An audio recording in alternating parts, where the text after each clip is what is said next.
Welcome back. VST here, Vanaspeech Tech. I have my Samsung Galaxy S22 Ultra and it just recently got the One UI 5.1, but I'm not going to install it.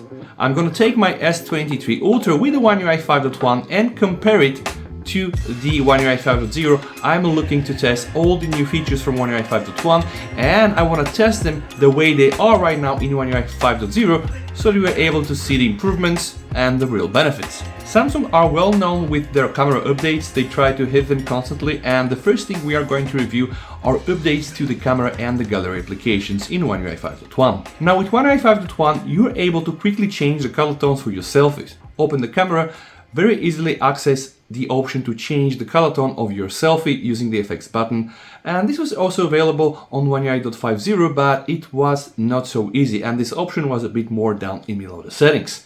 So this is something that we can clearly see, it's an improvement. Another very important thing Samsung did, they really are big and very well known for the camera updates, and everybody knows about the expert RAW. In One UI 5.1, Samsung decided to include the expert RAW now part of the standard modes. So you can use expert RAW, you can take high quality shots, you can also use that very fancy auto HDR and apply it on top of your RAW pictures, and you can right now access it from the more menu settings in the camera. Now there are also some constraints though, you're not able to move the icon around, so it will always stay there, and it also feels still like that's a whole separate app, but okay, they now included an easier way for us to access this. Another thing Samsung came up with is this more powerful search. Let me show you. When I open now my gallery, I can try to tap on my face and I'm able to search for more than one person or a subject at the same time, or let's say only limit my search to myself.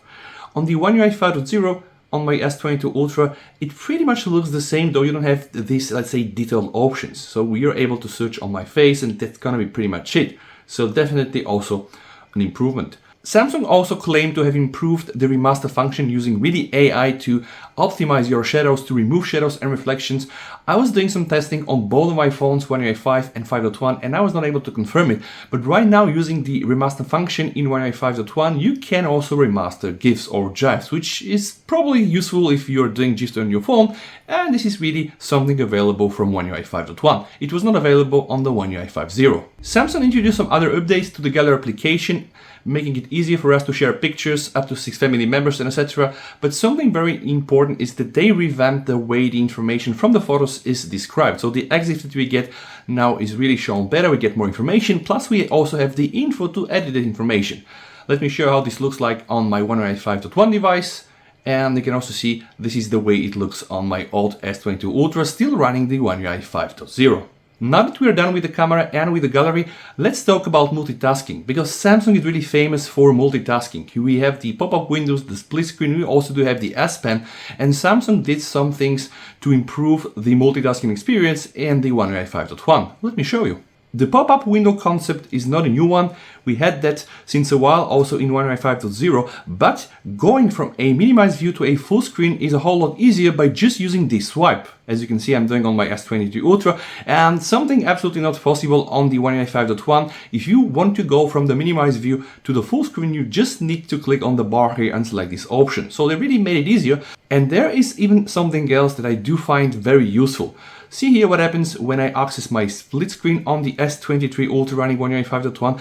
I am presented right now with my most recent applications, and the same doesn't happen in that way on my older One UI 5.0 device. Samsung updated also the multitasking experience in DeX, and I want to do a full video to cover this, but right now you're able to center the divider between two apps open in split mode and also try to snap some apps in the quarters, which really should improve the multitasking experience. And DeX really is a big thing, so it deserves a whole lot of video. The next big updates come with modes and routines, and this started off like Bixby routines and hand routines, routines plus. Right now this is incorporated already into the stock One UI 5.1 system. So besides some new routine modes, they did some other tricks. Let me show you. You can now change wallpapers based on your mode. So you can set up a different wallpaper based on the current activity. So let's say you're running, or let's say you do something else. And you can also choose one wallpaper for home, or let's say work, or for any other activities that you like. In addition to that, now modes and routines do support new actions. You can control the touch sensitivity, you can change your ringtone, you can change your font style, and even very quickly quick share things to your friends. And those are things not existed on the One UI 5.0. So we can now fully say that modes and routine do become even more powerful. Another big change in One UI 5.1 are the widgets. So right now, the weather application from Samsung, the dynamic weather widget, is improved. You can get hourly forecast for precipitation, you can get some more useful information, and they also change the animation. And I do honestly really use the stock weather widget. But the biggest change probably is the fact that in One UI 5.1 we now get 2 battery widgets. And I'm not saying new because they really didn't exist in One UI 5.0.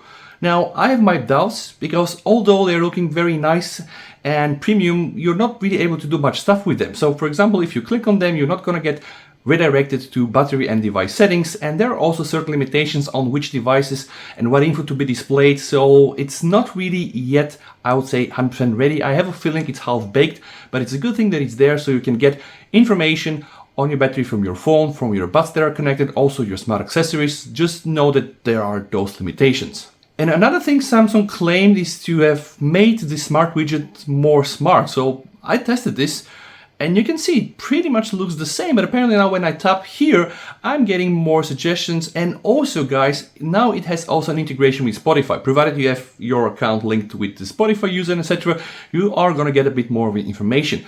But something that really is new, when I go in my settings menu, I'm able now to see some setting suggestion, which is not the case in the One UI 5.0, like this for example, and I really welcome this approach. There are some other changes, I would say insignificant, like doing things with the AR camera or being able to share notes and stuff like this. I will not really cover. I believe that I covered the main one, so One UI 5.1 doesn't really feel like a totally new revamp experience. Pretty much still looks the same, but I would say they just pumped up the options and the features. And one thing we need to check is, will One UI 5.1 really make my S22 Ultra run smoother? How are the animations? This topic deserves a whole video on its own, and before I update my S22 Ultra to the One UI 5.1, I am going to be testing this to be able to understand what is going on. If you like videos like this, guys, don't forget to check all my other S23 Ultra related videos, and yeah, drop by for content like this. I hope that you and your family stay safe. VST over and bye.